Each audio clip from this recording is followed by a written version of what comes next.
Good morning everybody, thanks for joining me again. Well, it might be just a short video this week. It's a bank holiday weekend here in Brixham, so it's very busy. So I've come to St Mary's Church in Higher Brixham, where I know it's going to be quite quiet. And as you can see behind me, you can see what I've come to photograph. This angel is just magnificent, isn't it? It's there to commemorate Sydney Hellyer.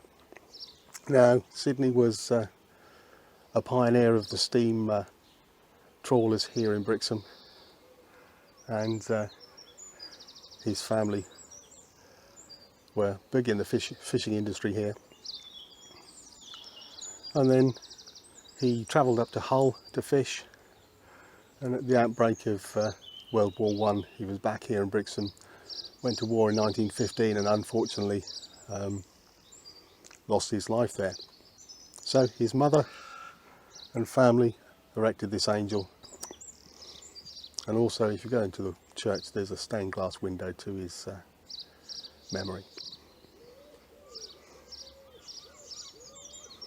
So I'm trying to be respectful around the gravestones here. Can't find a really good place to set the tripod up without putting it on top of a memorial, so I'm going to just hand hold the camera.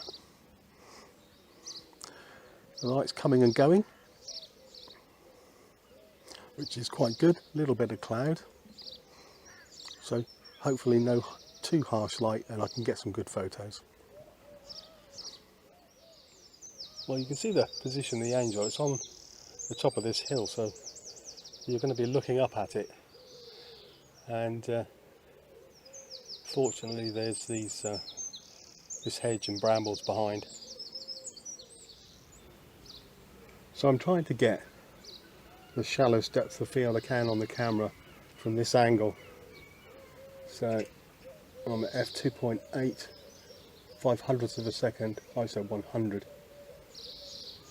That starts to blur some of the background out. Not the best. I think if I get closer I might be able to do that. Let's see.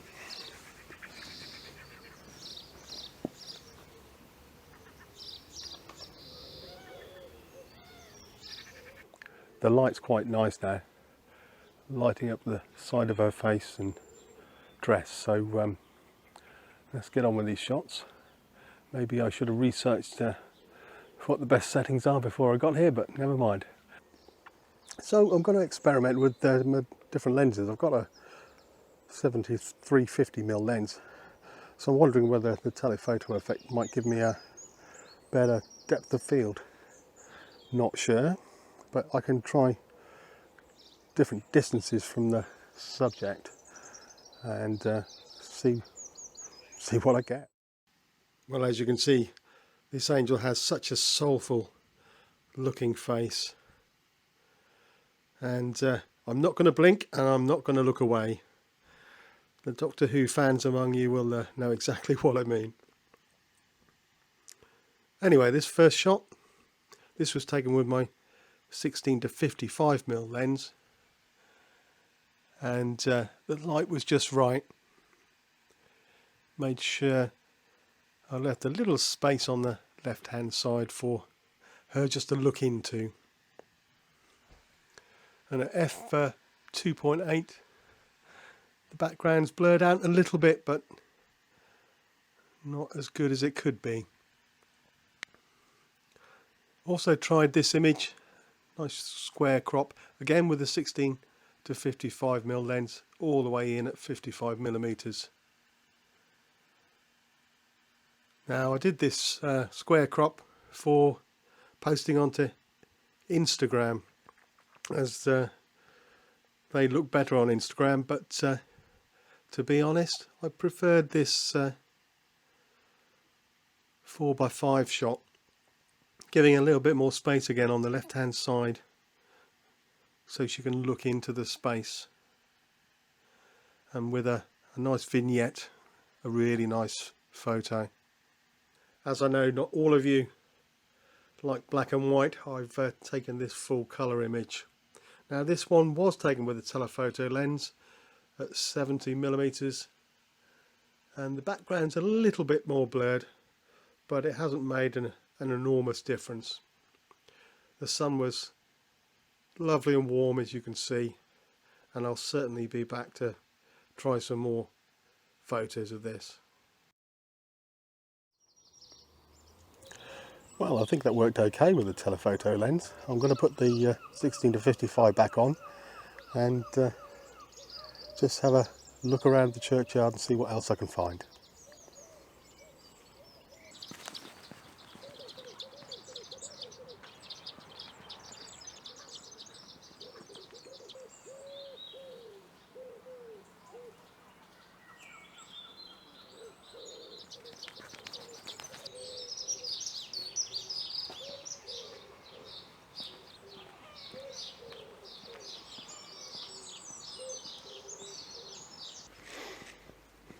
So just walking around, it's a lovely peaceful spot. Some compositions I quite like, but not found the perfect photo yet. Quite like these Celtic crosses. This one's nicely framed underneath this tree with the light backlighting it.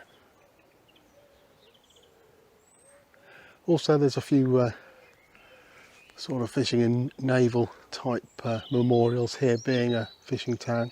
Although higher Brixham, where we are here, is called Cowtown. The two villages used to be separate, with Fishtown down at the harbour and Cowtown up here. I think we still have a carnival every year to celebrate that.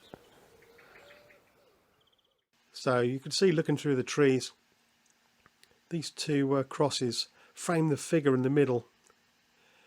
But I wasn't sure about this image, not sure about the edges. You see the gravestone on the left hand side and a bit too much light there.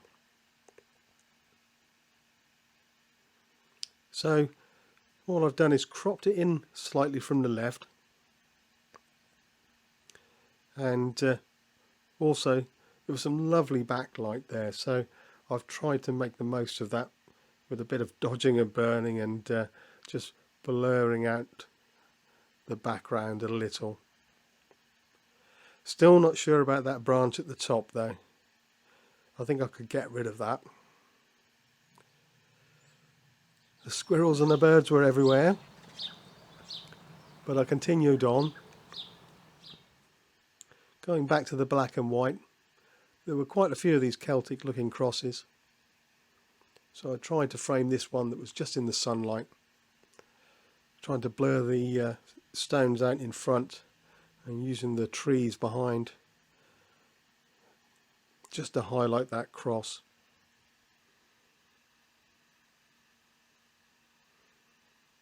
And there were some other angels to take photos of. This one I found, same sort of image of the angel with its wings holding out a wreath. Not sure if I wanted to include the whole angel or just zoom in with this square crop. Let me know in the comments below which one you prefer. I think I prefer the first one, but I was conscious of getting a bit more detail.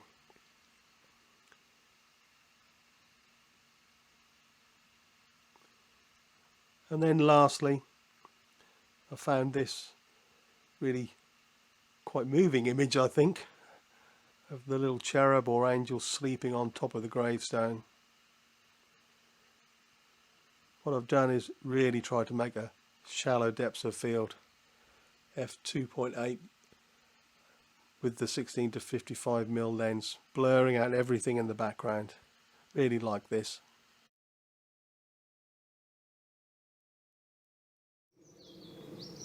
Well, I've really enjoyed having a look around the churchyard this morning. Very peaceful, lots of birds and squirrels, just the occasional dog walker, and lots to see here. If you're wondering about the strange attire, I actually cycled here. Scouted the place out yesterday, went for a cycle from Brixham over Hillhead down to Nos Marina and around the woods there and back. It got very muddy, but stopped off here on the way back. I knew that the angel was here, just wanted to find out where it was and whether it'd look good in the morning light, which hopefully it did. Anyway, if you're enjoying this more story-led type vlog, then please consider subscribing to the channel, and hopefully I'll see you somewhere next week. But for now, cheerio.